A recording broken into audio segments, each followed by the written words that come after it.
Imagine for a moment that you are standing on the great harbor of Alexandria in the year 2026, looking out over the Mediterranean.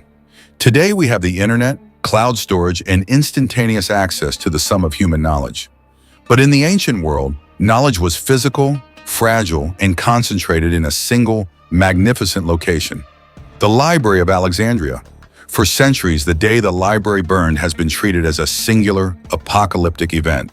A moment where a torch was thrown and humanity was suddenly plunged into the Dark Ages.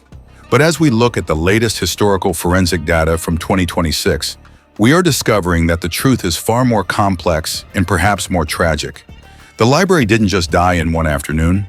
It was murdered over the course of centuries by a series of political blunders, religious zealotry, and economic neglect.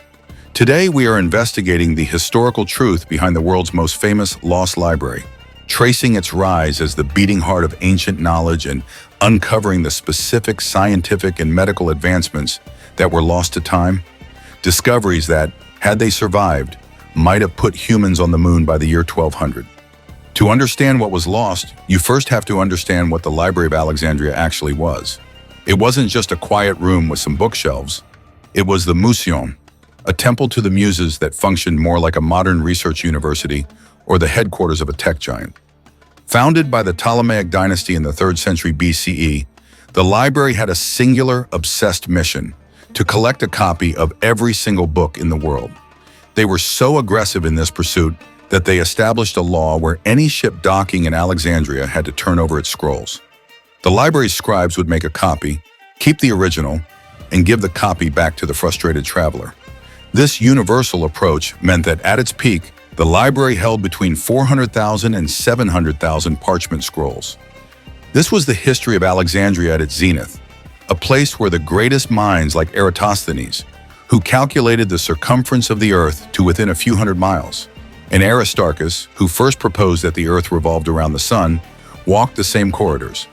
The first major blow to this repository of human genius occurred in 48 BCE, and it wasn't even an intentional attack on knowledge. Julius Caesar was embroiled in a civil war between Cleopatra and her brother, Ptolemy XIII. During a fierce naval battle in the harbor, Caesar, outnumbered and desperate, ordered his troops to set fire to the Egyptian fleet. The fire, fueled by the Mediterranean winds, jumped from the ships to the docks and then to the warehouses near the harbor. For centuries, people believed this was the moment the Great Library perished. However, 2026 archaeological surveys of the site suggest that while tens of thousands of scrolls stored near the docks were likely destroyed, the main library building, the Museum, likely survived.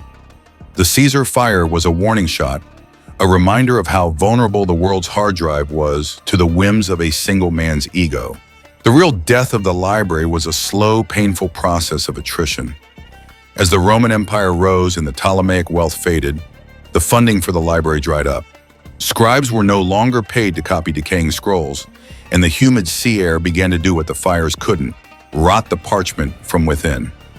But the most significant fires were ideological.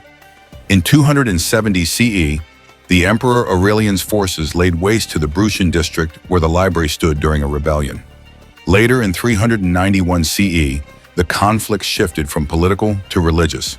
The Emperor Theodosius issued a decree to destroy all pagan temples, and a mob led by Bishop Theophilus attacked the daughter library at the Serapeum. This wasn't just a fire, it was a systematic purging of pagan ancient knowledge.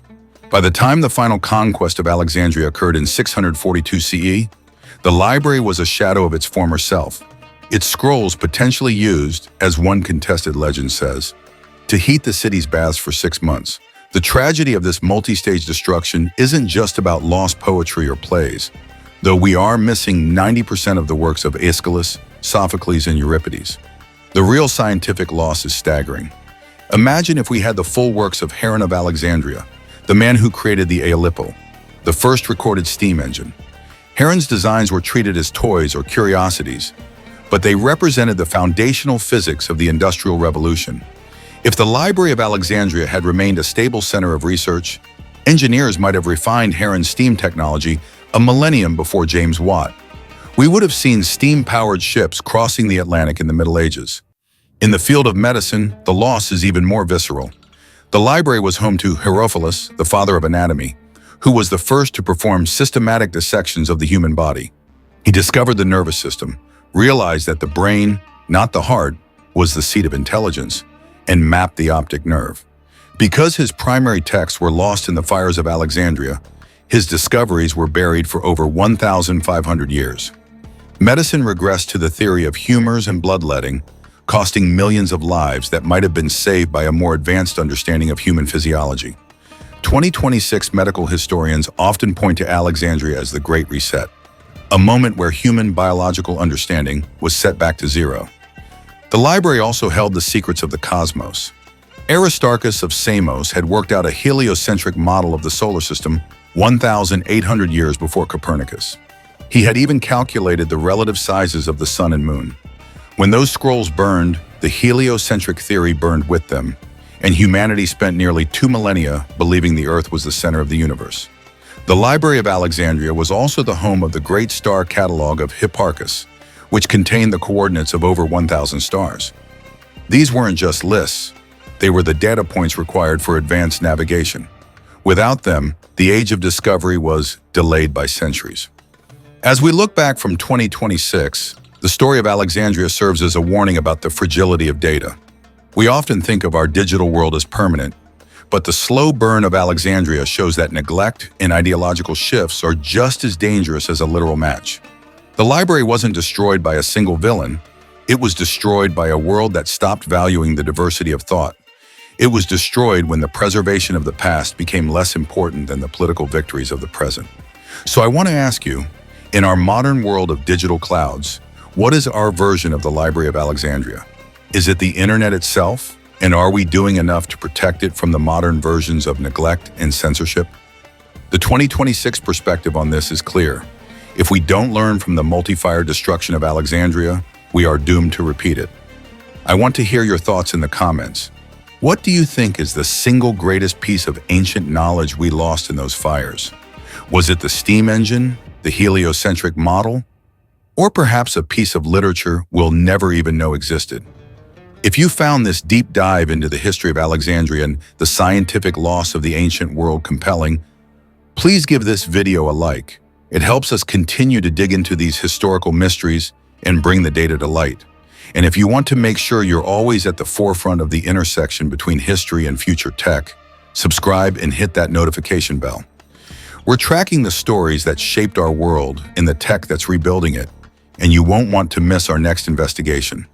Thanks for watching, and as always, stay curious.